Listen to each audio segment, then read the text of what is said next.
Lagi nilang sinasabi, mali daw.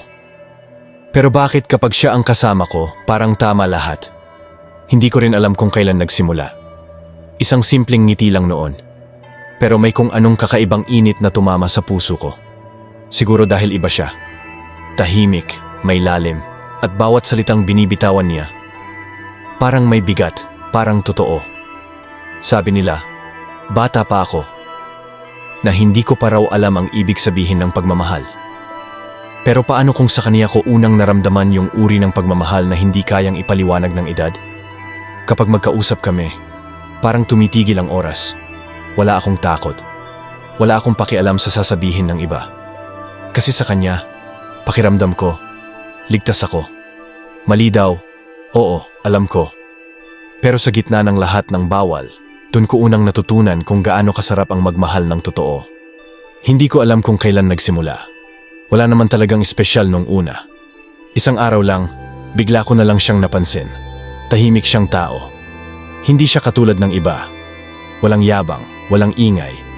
Pero kapag nagsasalita siya, parang gusto mong makinig. Parang may lalim sa bawat salitang binibitawan niya. Naaalala ko pa, tinulungan niya lang akong ayusin yung gamit ko noon. Isang simpleng sandali lang. Pero dun yata nagsimula ang lahat. Hindi ko alam kung respeto lang ba yung naramdaman ko o may halong paghanga. Habang tumatagal, parang nag-iiba na yung tingin ko sa kanya. Minsan gusto ko na lang maramdaman yung yakap na dati ay bawal pa. Hindi niya ako hinipo. Wala siyang sinabi. Pero sa mga mata niya, ramdam ko na parang naiintindihan niya ako, higit pa sa kaya kong sabihin. At doon ko na-realize, minsan, ang pag-ibig, hindi dumarating na may ingay o kilig. Minsan, tahimik lang. Dumarating habang hindi mo namamalayan. Hanggang sa isang araw, gising ka na lang. At siya na ang laman ng bawat tibok ng puso mo. Habang tumatagal, mas lalong lumalim ang koneksyon namin. Hindi namin sinasadya pero bawat tingin, parang may sinasabi. Minsan, isang simpleng titig lang, pero parang buong mundo ko na ang gumalaw. May mga salita siyang binibitawan na hindi naman dapat, pero ramdam ko, totoo. At sa tuwing nagsasalubong ang mga mata namin, may tahimik na kasunduan. Walang kailangan sabihin, pero pareho naming alam, may namamagitan na. Hindi ko alam kung gusto ko siya o gusto ko lang kung paano niya ako tinitingnan. Kasi sa mga mata niya, parang ligtas ako. Parang kahit mali, ayos lang. Hindi ko hinahanap ang katawan niya. Hinahanap ko yung paraan niya ng pag-aalaga. Yung atensyon na hindi ko nakukuha sa iba. Yung pakiramdam na may nakakaintindi sa akin nang walang tanong. Pero habang lumalalim, mas lumalaki rin yung takot. Takot na mahulog, takot na masaktan. Pero mas takot akong mawala siya. At doon ko unang naramdaman kung gaano kasakit ang magmahal ng bawal. Kapag alam mong hindi mo siya pwedeng angkinin. Pero hindi mo na rin kayang bitawan. Alam naming mali, pero bakit parang mas lalong nakakaadik kapag pilit naming pinipigilan? Tuwing gabi, nagkikita kami sa mga lugar na walang nakakakita. Tahimik lang, ulan lamig, at mga titig na parang may kasamang pangako. Walang halik, walang salita, pero sapat na yung presensya niya para magliyab ang mundo ko. Siguro kaya masarap, kasi bawal. Kasi bawat sandali, parang pagnanakaw sa oras ng mundo. Kapag magkasama kami, parang lumalayo kami sa tama. Pero sa piling niya, dun ko naramdaman ang pinakatotoo. Ang sarap kasi totoo. Ang sarap kasi bihira kang maramdaman ng ganito. Yung tipong kahit kasabay ng kilig ay may takot. Kahit kasabay ng ligaya ay may guilt na di mo maitago. At sa bawat haplos ng hangin, sa bawat sulyap na hindi dapat mangyari, naroon yung apoy na pareho naming ayaw patayin. Kasi minsan, kahit alam mong mali, pipiliin mo pa rin. Dahil doon ka unang nakaramdam ng buhay. Dumating din yung araw na hindi na puro sarap.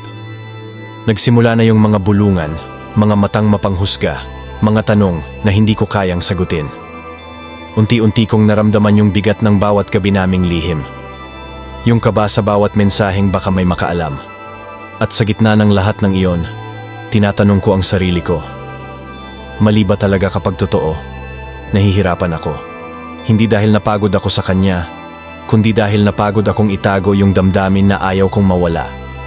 Hindi ko siya sinisisi. Kasi kahit sandali, tinuruan niya akong maramdaman na ako ay totoo. Siguro hindi ko lang siya minahal bilang lalaki. Minahal ko yung pakiramdam na may nakakita sa akin na may nagpaalala na may halaga ako, na kahit isang beses, ako yung pinili. Pero habang tumatagal, mas malinaw sa akin na hindi lahat ng totoo ay kailangang ipaglaban. Minsan, yung pagmamahal mismo ang nagtuturo kung kailan ka dapat tumigil. Ang paglayo. Dumating din kami sa dulo. Walang sigawan, walang paalam na masakit, isang tahimik na pagtingin lang at alam naming tapos na. Hindi dahil nawala ang pagmamahal, kundi dahil natutunan ko ng mahalin ang sarili ko. Kasi minsan, kahit gusto mo pa, kailangan mong piliin yung sakit na may direksyon kesa sa sarap na walang patutunguhan. Baka tama silang lahat, mali nga. Pero sa bawat maling yon, doon ko natutunang magmahal ng totoo, na minsan, hindi mo kailangan manatili para patunayan na totoo ang naramdaman mo. Minsan, ang paglayo na lang ang natitirang paraan para ipakita na minahal mo talaga. At habang naglalakad akong mag-isa, may kirot. Oo, pero may kapayapaan din. Kasi, sa pagitan ng maling pag-ibig at tamang desisyon, doon ko natagpuan ang sarili kong buo ulit.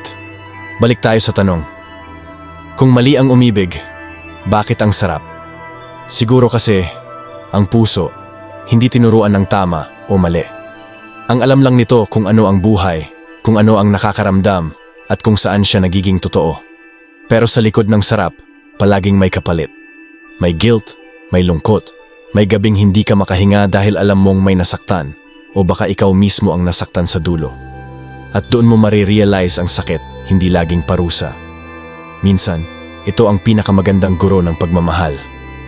Dahil sa sakit, natututo kang maghintay, natututo kang pumili, at natututo kang magmahal ng may hangganan. Dahil minsan, ang puso ay hindi marunong maghintay sa tamang panahon. Pero ang sakit, ang guilt, yan ang nagtuturo kung paano magmahal ng tama sa susunod. Hindi ko siya nakalimutan. Pero natutunan kong tanggapin, hindi lahat ng masarap, kailangan mong ipaglaban. Kung nakarelate ka sa kwento kong ito, huwag kalimutang mag-like, mag-subscribe, at i-follow ang Aral Mula sa Stoicism para sa mga kwento ng damdamin, disiplina at realidad ng pag-ibig.